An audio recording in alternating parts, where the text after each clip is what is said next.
بسم اللہ الرحمن الرحیم ولا تحسبن الذین قتلوا بالتخفیف والتشدید، یعنی قتلوا بھی پڑھا گیا ہے اور قتلوا بھی پڑھا گیا ہے۔ قتلوا تو ثلاثی سے ہو جائے گا اور قتلوا باب تفعیل سے ہو جائے گا۔ اور ان لوگوں کو جو راہ خدا میں قتل کر دیے گئے، شہید کر دیے گئے یا مار دیے گئے، انہیں تم مردہ گمان بھی نہ کرو۔ فی سبیل اللہ، راہ خدا میں، لأجل دینہ، یعنی دین کی خاطر، اللہ کی دین کی خاطر جو لوگ راہ خدا میں انتقال کر گئے، شہید کر دیے گئے، انہیں مردہ گمان بھی نہ، لا تحسبن، انہیں مردہ گمان بھی نہ کرو، بل ہم احیاء عند ربہم، بلکہ وہ سب اپنے رب کے نزدیک زندہ ہیں۔ ایک جگہ ہو جاؤ۔ ارواحہم فی حواسل طیور، ان کی روحیں پرندوں کے قالب میں، سبز پرندوں کے قالب میں ہیں۔ تسرح فی الجنت حیث شاءت، وہ جہاں چاہتی ہیں جنت میں سیر کرتی ہیں۔ کما ورد فی حدیث، جیسا کہ یہ تفصیل کے ساتھ حدیث میں ذکر کر دیا گیا۔ حدیث میں ذکر کیا گیا، حدیث میں بیان فرمایا گیا، اللہ کے رسول صلی اللہ علیہ وسلم نے ارشاد فرمایا کہ حضرت عبداللہ ابن مسعود سے روایت، عبداللہ ابن عباس سے روایت ہے، فرمایا شہداء احد کے بعد، غزوہ احد کے بعد آپ نے شہداء احد کے تعلق سے فرمایا کہ جب وہ شہید ہو گئے تو اللہ تعالی نے ان کی ارواح کو سبز پرندوں کے قالب میں، ان کے جسموں میں، یا پوٹے سے کہہ لیے، ان کے جسموں میں انہیں رکھا، اور پھر انہیں اس کی اجازت دی کہ وہ جنت میں جہاں چاہیں وہ روحیں سیر کریں، پرندوں کے قالب میں رہ کر کے، وہ جنت کی نہروں سے پانی بھی پئیں، جنت کے تمام میوے کھائیں، جنت میں تمام عیش و عشرت کریں، یعنی یہ انہیں پورے طور پر چھوٹ اور آزادی دے دی گئی، وہ جنت کی سیر کرتے ہیں۔ تو جسم سے گویا روح کا تعلق موت سے نہیں ہے۔ اس آیت کو دلیل بناتے ہوئے وہ مفسر نے لکھا ہے کہ اس میں شہداء کی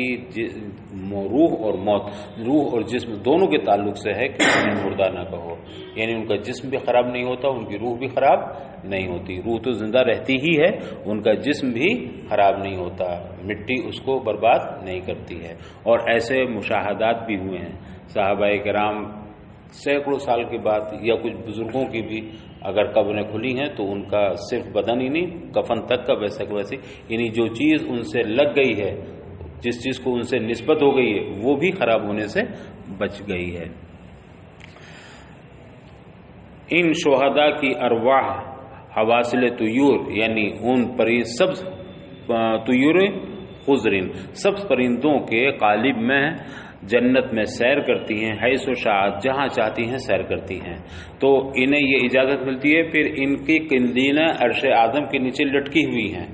یہ سیر کر کے آ کے انہیں قندیل میں آ جاتی ہیں۔ جیسے آپ دیکھیں یہاں چڑیاں، کبوتر گھونسلے بنا لیتے ہیں، تو کہیں بھی ٹہل کے آئیں اپنے گھونسلے میں تو ان کی شاندار سونے کی قندیلیں ہیں، طلائی قندیل ہیں، ان سونے کی قندیلوں میں یہ ٹہل کے آتی ہیں، گھوم کے آتی ہیں اور ان قندیلوں میں آرام کرتی ہیں۔ یرزقون، یہ شہید ان کو مردہ نہ کہو، یہ اللہ کے نزدیک رزق دیے جاتے ہیں، اللہ کے پاس۔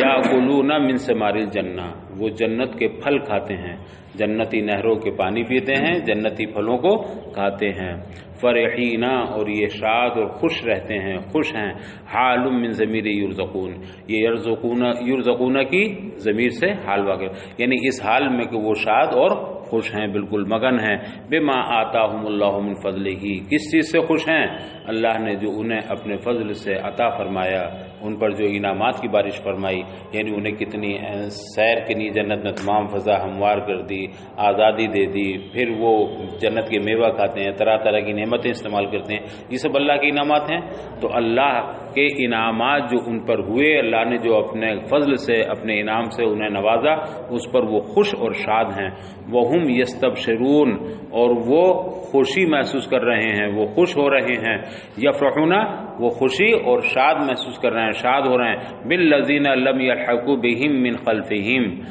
من اخوانہم المؤمنین، اپنے بعد میں آنے والے مومن بھائیوں سے متعلق، جن سے ابھی وہ ملے نہیں ہیں، لم یلحقوا بہم، ابھی ان سے ملے نہیں ہیں، وہ ابھی دنیا ہی میں ہیں اور وہ جنت کی سیر کریں ان کی روحیں، اپنے ان بھائیوں کے تعلق سے بھی وہ بہت خوش ہیں اور شاد ہیں۔ وَيَبْدُلُ مِنَ الَّذِينَ، اور یہ الَّذِينَ سے بدل ہے، ان اے بے ان لا خوف علیہم، اور وہ شاد اور خوش ہیں اس وجہ سے بھی، اس بنیاد پر بھی کہ ان پر کوئی خوف نہیں ہے۔ اے الذین لم یلحقوا بہم، یعنی ان کے وہ مومن بھائی جو بھی ان سے ملے نہیں ہیں، ابھی وہ دنیا ہی میں ہیں، ابھی انتقال نہیں ہوا، ابھی شہید نہیں ہوئے ہیں، ان سے متعلق وہ اس خیال میں بھی ہیں اور یہ یقین رکھتے ہیں کہ انہیں کوئی خوف اور کوئی غم نہ ہوگا، ولا هم یحزنون فی الآخرہ، اور وہ آخرت میں غمگین بھی نہ ہوں گے۔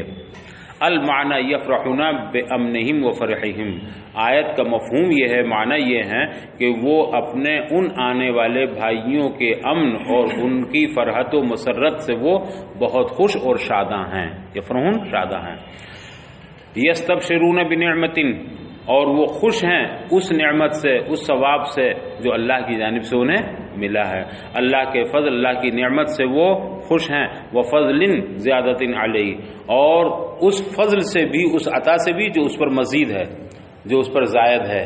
یعنی ایک تو ثواب ملا، بدلہ مل گیا، جزا مل گئی، اور پھر اس پر مزید اور عنایتیں ہوئیں، اس پر جو اور زائد ملا اس سے وہ سب خوش ہیں۔ وَأَنَّا، اور اس سے بھی خوش ہیں اگر انا کو فتح حمزہ کے ساتھ پڑھا جائے، یعنی انا تو یہ معطوف ہوگا نعمت پر، تو اب اس کا کس پر ہوگا؟ نعمت پر، یعنی وہ خوش ہیں اس نعمت سے جو اللہ کی طرف سے انہیں ملی ہے، اللہ کے فضل سے خوش ہیں اور اس بات سے خوش ہیں، وہ انا یعنی بے ان، اور اس بات سے خوش ہیں، والکسر استنافن، اور دوسری قرأت کسر کے ساتھ ہے، یعنی حمزہ مکسور، انا کی بجائے کیا پڑھیں گے؟ انا، اور جب انا پڑھیں گے تو استینافن، تو یہ جملہ مستانفہ ہوگا، یعنی ابتدائی کلام میں انا آتا ہے اور وسط کلام میں انا آتا ہے، تو اگر انا پڑھتے ہیں تو یہ معطوف ہوگا نعمت پر، اور اگر انا پڑھیں اسے کسرے کے ساتھ تو جملہ مستانفہ ہوگا۔ اللہ لا، ان اللہ لا یضیع اجر المؤمنین، ان اللہ یا ان اللہ دونوں پڑھ سکتے ہیں نا، وہ اس بات سے بھی خوش ہیں کہ اللہ تعالیٰ مومنین کا اجر ضائع نہیں فرماتا، اور جملہ مستانفہ ہو تب بھی ان اللہ، بے شک اللہ تعالیٰ کسی مومن کا اجر ضائع نہیں فرماتا، بل یاجرہم، بلکہ انہیں اجر دیتا ہے۔ اس سلسلے میں بھی شان نزول میں ذکر کیا گیا ہے کہ جب شہدائے احد کی روحیں جنت میں گئیں اور انہیں سبز پرندوں کے قالب میں داخل کر دیا گیا، اور پھر وہ جنت کی سیر کرنے لگیں، وہاں کھاتی پیتی سب کچھ آتی، اور پھر کئی دلوں میں آ کر کے آرام کرتی، تو انہوں نے وہاں یہ تمنا کی، یہ خواہش کی کہ اللہ نے ہمیں یہاں کتنے انعامات سے نوازا، شہید ہو کر ہم کتنی عظمت والے ہو گئے، کتنا ہمیں انعام و اکرام نوازا جا رہا ہے، جنت میں کتنے ہمارے عیش و آرام ہیں، کاش ہمارے جو بھائی دنیا میں ہیں وہ بھی جنت کی رغبت حاصل کرنا، اگر انہیں ہمارے عیش کا پتہ چل جائے۔ بھائی ہمارا ایک آدمی چلا گیا، اگر اس کو وہاں واقعی مزے آ رہے ہیں تو اب یہاں رغبت ہوگی کہ نہیں ہوگی؟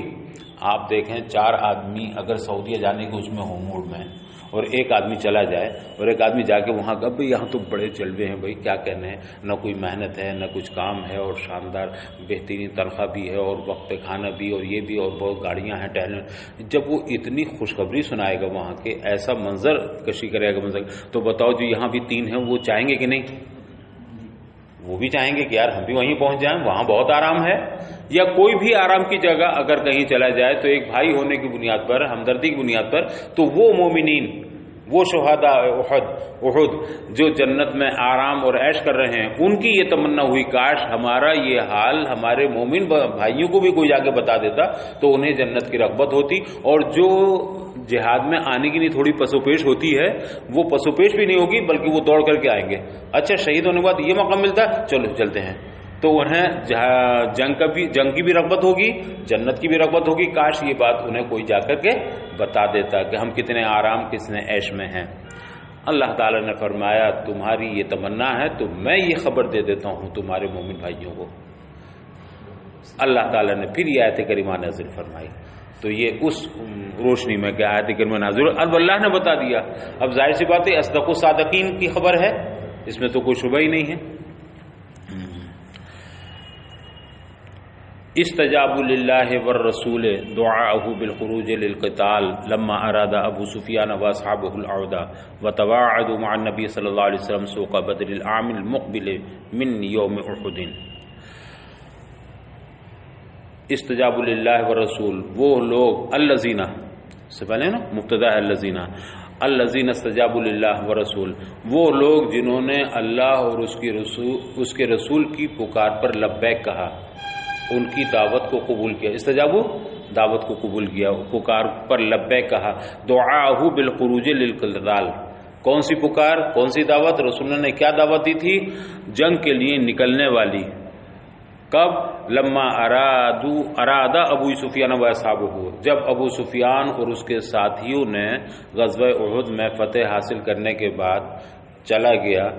گئے یہ، اور جا کر کے درمیان راستے میں انہیں احساس ہوا کہ ہم تو غلط آ گئے، ہمیں تو وہیں سب کام تمام کر دینا چاہیے تھا، وہیں سے مدینے پہ چڑھائی کر دینی چاہیے تھی، یہاں ہم کیوں آ گئے؟ بہت اچھا موقع تھا، مسلمان پسپا ہو گئے تھے، حوصلے ان کے پست ہو گئے تھے، زخمی ہو گئے تھے، بہت آسانی سے ہم انہیں نیست و نابود کر دیتے۔ تو یہ جب ابو سفیان نے ارادہ کیا وہاں سے پلٹ کے آنے کا، عود کا، لوٹ کر آنے کا، تو اس وقت ظاہر سی بات ہے اب اللہ کے رسول نے بھی یہاں سے ارادہ کر لیا جانے کا۔ اللہ کے رسول کو اطلاع ملی کہ ابو سفیان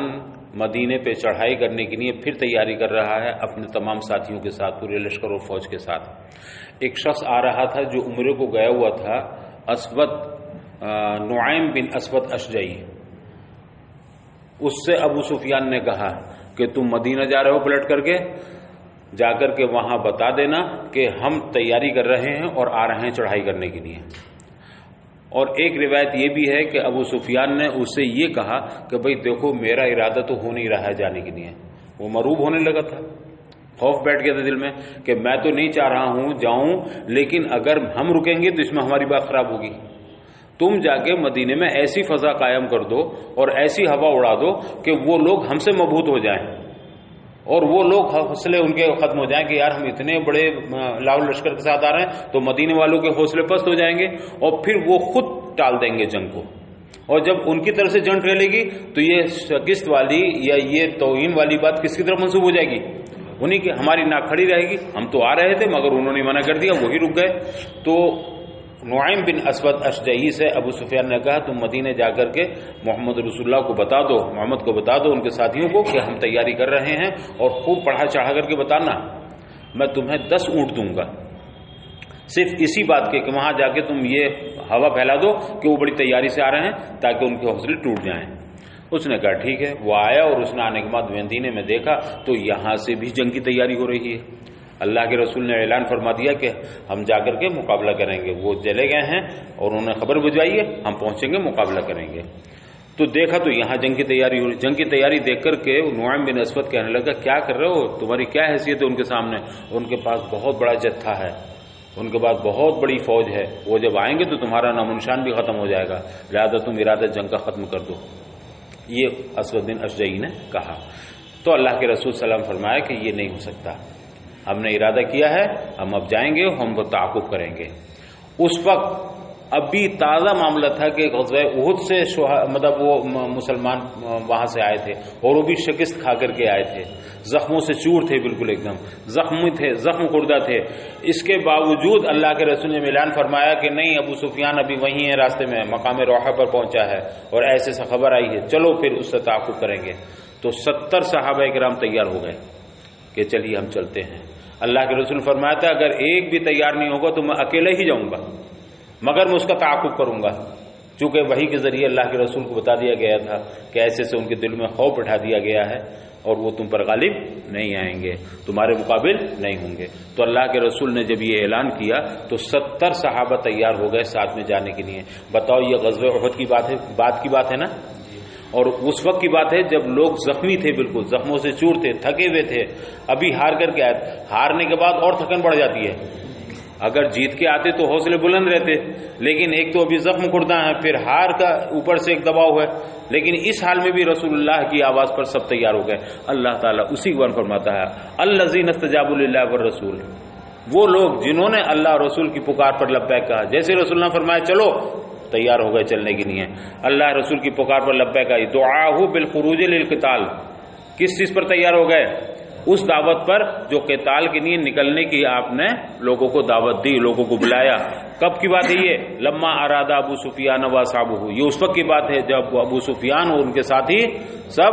واپسی کا ارادہ کر چکے تھے، ارادو عودہ، لوٹنے کا ارادہ کر چکے تھے، پھر سے پلٹنے کا مدینے کی جانب۔ وتواعدوا مع النبی صلی اللہ علیہ وسلم، اور نبی کریم صلی اللہ علیہ وسلم سے یہ وعدہ کر لیا تھا کہ سنو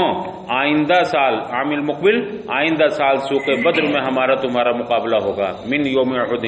احد کے دن ہی۔ جب احد سے یہ لوگ واپس ہوئے، ابو سفیان اس کرشکا ادھر مدینہ طیبہ مسلمان آئے، تو اس نے وہی رسول اللہ سے کہا تھا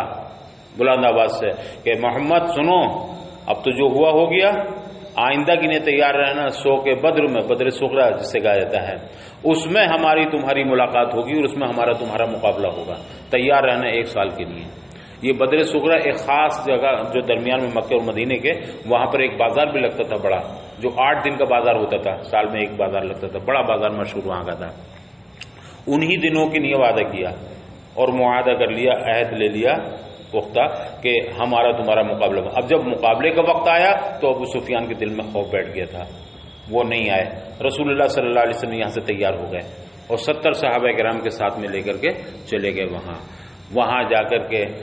اللہ کے رسول صلی اللہ علیہ وسلم کے ساتھ جو صحابہ تھے ان کے ساتھ کچھ مال تجارت بھی تھا، چونکہ وہ تو آئے نہیں، دلوں میں خوف اور روب بیٹھ گیا، تو اب جنگ ہوئی نہیں۔ جب جنگ نہیں ہوئی تو ایک بازار لگا ہوا تھا، میلہ لگا ہوا تھا، اس میں صحابہ کو موقع ملا، جو ان کے پاس کچھ سامان تجارت تھا اس کی خرید و فروخت کی انہوں نے، اس میں انہیں نفع ملا، تجارت منافع بخش ہوئی، اور پھر تجارت کر کے 8 دن میں وہ واپس آئے۔ تو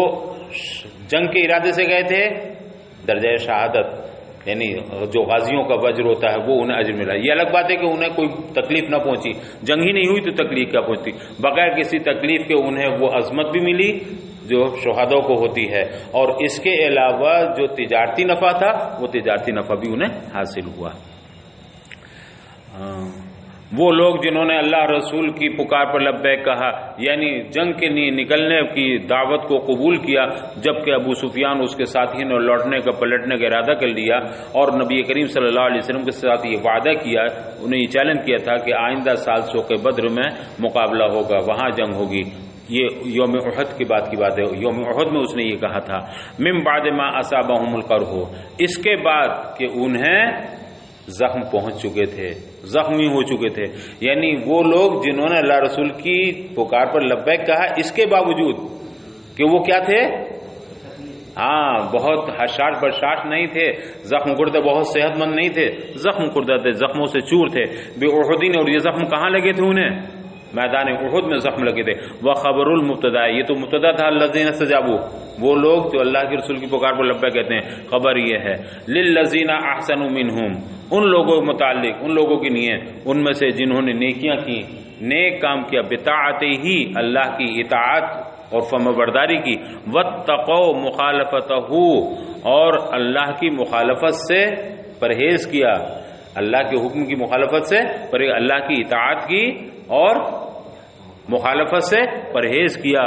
اجر عظیم وہو الجنہ، کیا ہے ان کے لیے، ان لوگوں کے لیے، ان لوگوں کے لیے اجر عظیم ہے، اور اجر عظیم کیا؟ جنت ہے۔ الذین، یہ بھی بدل ہے ما قبل کے الذین سے، یا یہ اسی کی صفت ہے، وہ لوگ جنہوں نے یہ کیا، پکار پر لبیک کہا اور ان کے لیے اتنا اجر عظیم ہے وغیرہ، وہ لوگ قال لهم الناس، اے نعیم بن مسعود الاشجعی، اس سے، انہی حضرات سے جو مومن تھے، ان سے اس نے کہا، قال لهم، ان مسلمانوں سے، ان مومنوں سے کہا اس نے، لوگوں نے کہا، قال الناس، ناس فاعل ہے، لوگوں سے مراد یہاں کون؟ یہی نعیم بن مسعود اشجعی، جس نے آ کر کے ابو سفیان نے کہا تھا نا 10 اونٹ دوں گا اور تم جا کر کے ہوا پھیلا دینا، تو اس نے آ کر کے کہا، ان الناس ابا سفیان و اصحابہ قد جمعوا لكم الجموع، اس نے آ کے مدینے میں کہا، سنو تم جنگ کی تیاری کر رہے ہو، ان الناس، بے شک لوگ، یہاں لوگوں سے مراد کون؟ ابو سفیان اس کے ساتھی، سنو تم جنگ کی تیاری کر رہے ہو، ابو سفیان اس کے ساتھیوں کا حال یہ ہے، قد جمعوا لكم الجموع، انہوں نے تمہارے لیے بڑا جتھا اکٹھا کر رکھا ہے، بڑی فوج جمع کر رکھی ہے، جمع لکم، تمہاری جمع کر لیا انہوں نے، جمع کسے؟ ایک جتھے کو، بڑی فوج کو جمع کر رکھا تمہارے نے، بڑے لشکر کو، لیستاسلوکم، تاکہ وہ تمہیں جڑ سے اکھاڑ پھینکیں، تمہیں نیست و نابود کر دیں، فخشوہم، تو تم ان سے ڈرو۔ یہ کون کہہ رہا ہے؟ وہی نعیم بن مسعود، وہ کہہ رہا ہے تم ان سے ڈرو، ولا تاتوہم، اور ان کے مقابلے میں نہ آؤ، ان کے سامنے نہ آؤ، فزادہم ذالک القول ایمانا، تو اس بات نے، فزادہم ذالک القول، اس نعیم کی اس بات نے زادہم ایمانا، ان مومنین کے ایمان کو اور بڑھا دیا، اور ان کے اندر جوش پیدا کر دیا، اور ان ایمان میں اضافہ کر دیا، تصدیقاً باللہ و یقیناً، تصدیق باللہ میں اور یقین باللہ میں انہوں نے اور اضافہ کر دیا اس کی اس بات نے، اس کی اس قول نے، وقالو حسبنا اللہ، اور یہ سب کے سب کہنے لگے اچھا اگر ایسا ہے تو چلو دیکھتے ہیں، ہماری نہیں اللہ کافی ہے، فینا امرہم، ان کے معاملے میں ہمارے نہیں اللہ کافی ہے، ونعم الوکیل، اور جب وہ ہمارے لیے کافی ہے تو وہ بہترین کارساز ہے، وہ ضرور ہماری لیے بہتر راہ پیدا فرمائے گا، المفوض الیہ الامر، یعنی جس کی طرف معاملات سپرد کر دیے جائیں، بہترین وکیل ہے، اسی کی طرف ہمارے سارے معاملات سپرد ہیں، ہوا وہ بہترین وکیل ہے۔ وَخَرَجُوا مع النبی صلی اللہ علیہ وسلم، اور یہ لوگ نبی کریم صلی اللہ علیہ وسلم مدینے سے نکل پڑے، 70 صحابہ کرام، فوافوا سوق بدر، اور یہ کہاں پہنچ گئے؟ وہی سوق بدر میں، بدر صغرا میں، جہاں کا وعدہ ہوا تھا، ابو سفیان نے کہا تھا وہاں آنا، آئندہ سال تم سے وہاں مقابلہ ہوگا، تو یہ سب کے سب وہاں پہنچ گئے، سوق بدر میں پہنچ گئے۔ وَأَلْقَى اللَّهُ الرُّعْبَ فِي قَلْبِ أَبِي سفیان، ادھر اللہ تعالیٰ نے ابو سفیان کے دل میں رعب ڈال دیا، وَأَصْحَابِهِ، اور اس کے تمام ساتھیوں کے دل میں رعب ڈال دیا، آنا تھا انہیں وعدے کے مطابق لیکن نہیں آئے، اور راستہ کیا نکالا کہ یہ ہمارے سر نہ رہے بلکہ ان کے سر چلا جائے، تو ایک آدمی کو پڑھا کر کے بھیج دیا کہ جا کے سمجھا دینا کہ بہت بڑا لشکر آ رہا، وہاں مت جاؤ، تاکہ یہ انہی کے سر رہے۔ فلم یاتو، یہ لوگ نہ آئے، یعنی ابو سفیان اس کے ساتھ ہی، یہ کفار و مشرکین نہ آئے، وکان معہم تجارت، اور ادھر مسلمانوں کے ساتھ جو اللہ کے رسول کے ساتھ سوق بدر میں چلے گئے تھے، ان کے ساتھ کچھ سامان تجارت بھی تھا، فباعوا،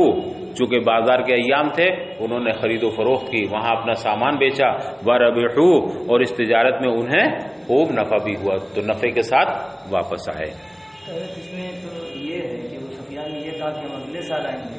لیکن بیان اس میں یہ ہے کہ غزوہ احد کے فوراً بعد واپس آئے رسول اللہ سے۔ نہیں، دو الگ الگ چیزیں ہوئیں، ایک تو یہ کہ غزوہ احد سے نمٹ کر کے جب وہ جانے لگے مکے کو، تو مقام روحہ میں جا کر کے وہ پچھتانے لگے، ارے یہ ہم نے کیا کر لیا، ہمیں تو ابھی چلا جانا چاہیے، ابھی تو سب زخمی ہیں اور سب نڈھال ہوئے ہوئے ہیں، ابھی ہم حملہ کریں گے تو ابھی سب کو ختم کر دیں گے، تو وہیں سے اس نے واپسی کا ارادہ کر لیا، وہیں سے واپسی کا ارادہ کر لیا، ابھی راستے میں ہی تھا اور خبر پہنچوا دی کہ ہم آ رہے ہیں، ادھر اللہ کے رسول نے کہا ٹھیک ہے آؤ ہم آ رہے ہیں، مطلب جو وعدہ تھا سال بھر، وہ سال کا دوسرا واقعہ ہے، وہ دوسرا ہے۔ ایک تو یہ ہوا کہ جاتے ہوئے ہی انہوں نے راستے میں افسوس کیا اور پھر خبر بھیجی کہ ہم آ رہے ہیں، تو یہ اسی وقت کی بات ہے، اور ایک یہ واقعہ الگ ہے کہ اس نے احد کے دن یہ وعدہ کیا تھا اور چیلنج کیا تھا کہ ہم آئندہ سال تمہیں سوق بدر میں ملاقات کریں گے اور آئندہ تم سے ہمارا مقابلہ ہوگا۔ سال گزرنے کے بعد جب وہ وقت آیا تو ابو سفیان مکے میں تھا، اس کے ساتھی سب وہیں تھے، وہیں سے انہوں نے پلان بنایا آنے کا، لیکن آنا نہیں چاہتے تھے، تو جو عمرے کے لیے گئے ہوا تھا نعیم بن مسعود، اس سے کہلوایا کہ تم جا کے کہہ دینا ہم تو نہیں آئیں گے، لیکن ہمارے نہ آنے کا معاملہ ہمارے سر نہ رہے بلکہ ادھر سے ہی کینسل ہو جائے معاملہ، تو پھر یہ کہلوایا، اللہ کے رسول نے اس پر بھی تیار ہو گئے، اور وہ وعدہ جو 1 سال پہلے ہو چکا تھا اس وعدے پر اللہ کے رسول سوق بدر میں تشریف لائے، تو یہ دو الگ الگ چیزیں ہیں، ایک تو وہیں سے واپسی والی، تو یہ فوری ابھی نڈھال ہے، ابھی چور ہیں زخموں سے، لیکن پھر بھی تیار ہو گئے ان لوگوں کی نہیں بشارت، اور دوسرا واقعہ کیا، سوق بدر کا جو وعدہ ہو چکا تھا، سوق بدر میں بھی اللہ کے رسول، یہ جو نفع والا معاملہ ہے یہ کہاں کا، سوق بدر کا ہی ہے۔ ہاں جو انہوں نے آگے کہا آگے کہا کہ جتھا تیار کیا ہے ان سے ڈرو، ہاں یہ کیسے خبر یہاں تک پہنچی کاہے کی کہ نعیم بن اسد جا کے ان سے کہا تھا ابو سفیان والا ان سے مقابلہ، نعیم کو انہوں نے سمجھا کے بھیجا، وہ واپس آ رہا تھا عمرہ کر کے، سمجھا کے بھیجا کہ تم مدینے میں جا کر کے یہ پھیلا دو بات کہ وہ لوگ بہت بڑا جتھا اکٹھا کر رہے ہیں اور وہ آئیں گے مقابلے کے لیے، تمہاری کوئی حیثیت نہیں ہوگی. ٹھیک ہے، تو یہ اس نے آ کر کے کہا، تو ظاہر سی بات ہے ابو سفیان نے کہلوایا تھا، اور یہاں محمد رسول اللہ صلی اللہ علیہ وسلم نے کہلوایا تھا، صحابہ کرام سے کہلوایا تھا، اس نے آ کر کے یہ کہہ دیا، ابو نعیم نہیں. تو جب یہ ایک تو وہ ہوا کہ جب مقام روحہ میں رک کر کے اور پھر راستے ہی میں ارادہ کر لیا واپسی کا، اور پھر سرکار نے فرمایا چلو چلو بھی چلو اسی حال میں چلو. تو جب یہ پتہ چلا کہ ان کا بہت بڑا جتھا ہے تو ان کے اندر اور جوش پیدا ہو گیا، بولے اب تو ضرور جائیں گے، دیکھتے ہیں کتنی بڑی طاقت ہے کیسی ہے. اور انہوں نے سب نے حسبنا اللہ و نعم الوکیل پڑھ کر کے شروع کر دیا سفر. حدیث میں آتا ہے کہ رسول کریم صلی اللہ علیہ وسلم بھی راستے میں یہی پڑھتے چلے گئے، حسبنا اللہ و نعم الوکیل، حسبنا اللہ و نعم الوکیل. کتنا بڑا جتھا ہے، چلو ہم واقعہ میں کچھ بھی نہیں تھا، وہ آئے نہیں، مقابلہ ہی نہیں ہوا. نہ تو راستے والا مقابلہ ہوا جو راستے میں سے آنا چاہتے تھے پلٹ کے، نہ تو وہاں سے واپس، اس میں بھی روک ڈال دیا گیا دل میں، اور نہ وہ سوق بدر والا جو وعدہ ہوا تھا اس میں بھی وہ نہیں آئے. دونوں جنگیں یہ نہیں ہو پائیں.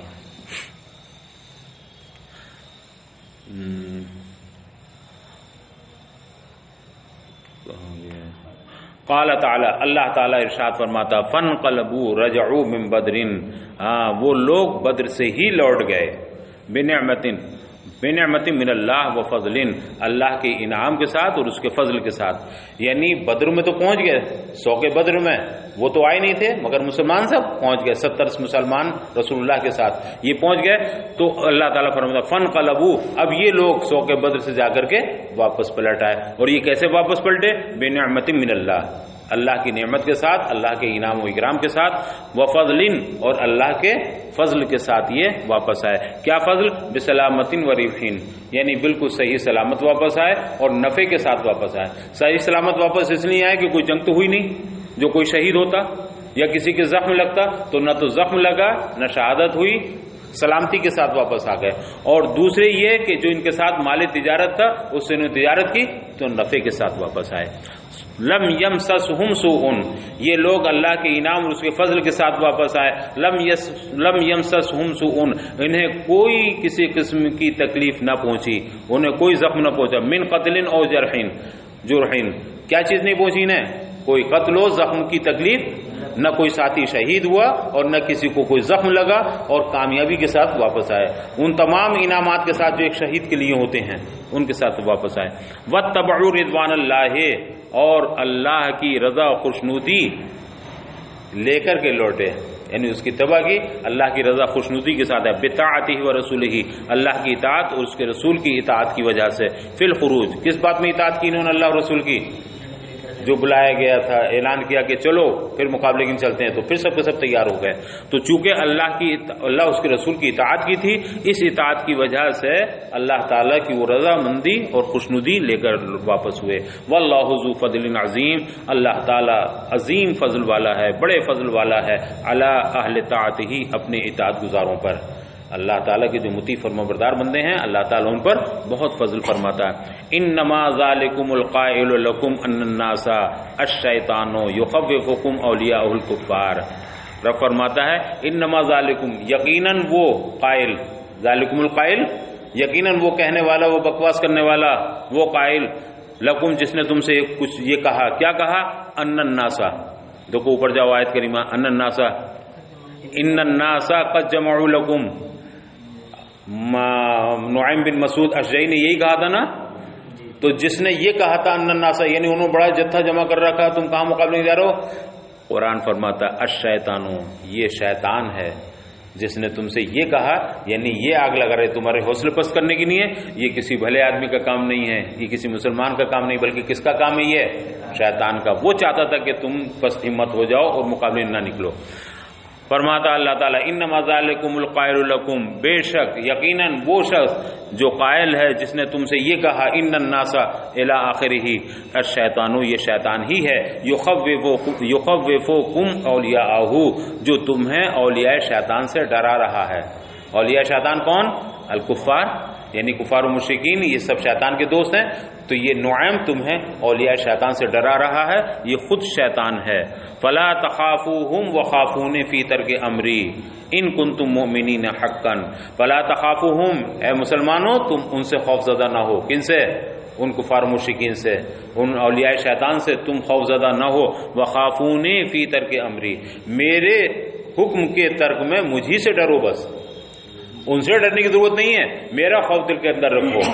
میرا خوف دل میں رکھو گے تو کسی کا خوف تمہیں نہیں ہوگا،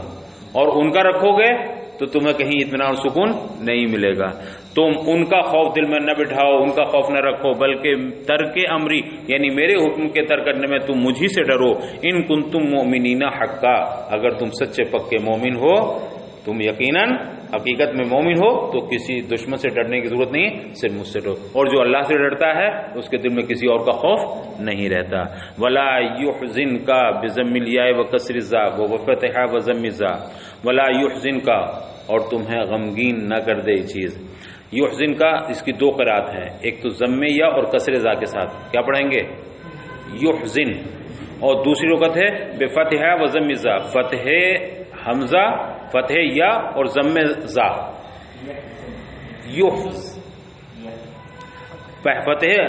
فتح یا اور ضم زا، یحزن،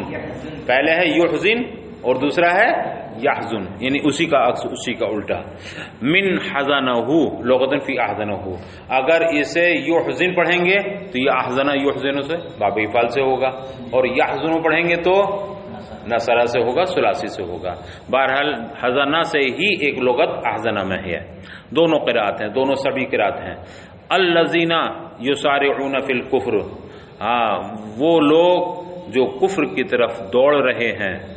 یقعون فیہ سریعا بنصرتہ، کفر کی مدد کر کے تیزی کے ساتھ کفر میں داخل ہو جا رہے ہیں، وہم اہل مکہ، اور یہ کون لوگ ہیں جو کفر میں داخل ہو رہے ہیں، تیزی کے ساتھ کفر کی طرف دوڑ رہے ہیں؟ یہ اہل مکہ ہیں یا وہ منافقین ہیں؟ منافقین بھی تھے نا احد میں، تو یا تو اہل مکہ یا منافقین، یہ